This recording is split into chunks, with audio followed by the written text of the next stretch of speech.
भारत सरकार द्वारा जम्मू कश्मीर से धारा 370 हटाने के ऐतिहासिक निर्णय के संबंध में वार्ताकार एम अंसारी ने पत्रकारों से बातचीत में कहा कि इंटरनेट इत्यादि के नाम पर मानव अधिकारों की जो बात की जा रही है वह एक तरह की बेईमानी है। सबसे अच्छी बात यह है कि इन 100 दिनों में एक भी जनहानि सरकारी गोली से नहीं हुई है। यह इस बात का प्रमाण है कि केंद्र सरकार द्वारा जो भी कदम उठाया गया है वह सार्थक है। को हटा करके यूनियन टेरिटरी बनाने के बाद आज 100 दिन से अब ज़्यादा होने जा रहे हैं, तो उसका क्या असर है, उसके क्या इम्प्लिकेशंस हैं, यानी उसके फ़ायदे नुकसान को यहाँ हम बात कर रहे हैं, जो इंटरनल भी है और ख़ास करके हम पाकिस्तान और चाइना के और दुनिया के संदर्भ में हम इस मसले को यहाँ डिस्कस कर रहे हैं। इन 100 दिनों में क्या निकल कर आया है?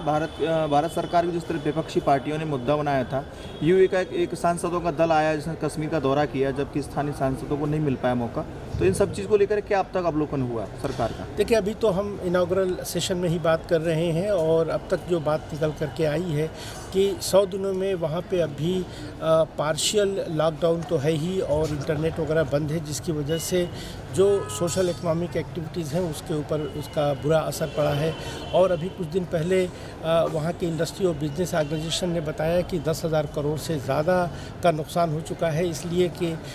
वहाँ की मंडियों से फल को बाहर नहीं भेजा जा पा रहा है। दूसरी ये कि जो टूरिज़्म है वो उससे बहुत बैडली अफेक्टेड है, इसलिए कि कश्मीर एक टूरिज़्म इकॉनमी है। और तीसरी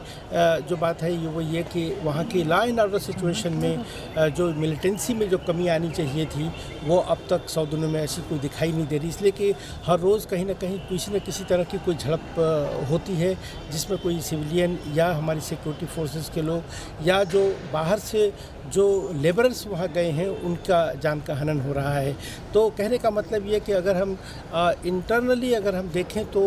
अभी हमें कोई उसका लाभ नहीं मिला है। तमाम पॉलिटिकल पार्टीज़ के जो लोग हैं उनको पीएसए में या और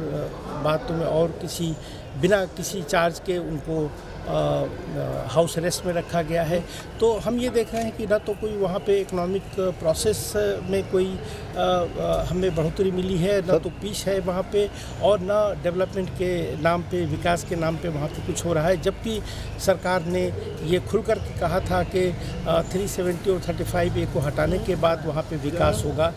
लेकिन अभी 100 दिनों में इस तरह की कोई चीज़ नज़र नहीं आ रही। वहीं जम्मू कश्मीर स्टडी सेंटर के डायरेक्टर आशुतोष भटनागर ने न्यूज़ से बातचीत में कहा कि कश्मीर का मामला राष्ट्रीय मामला है, जबकि इससे पाकिस्तान की साजिश के तहत इंटरनेशनल बनाया गया। बार बार जम्मू कश्मीर को लेकर के अपने द्वारा बयानबाजी की गई, जो कि सर्वथा गलत है। उन्होंने अपना अलग तरीके से बयान देते हुए कहा कि अभी कश्मीर में सामान्य हालत नहीं है, वह चाहते हैं कि हालात सामान्य हो, सरकार इस ओर ध्यान दे।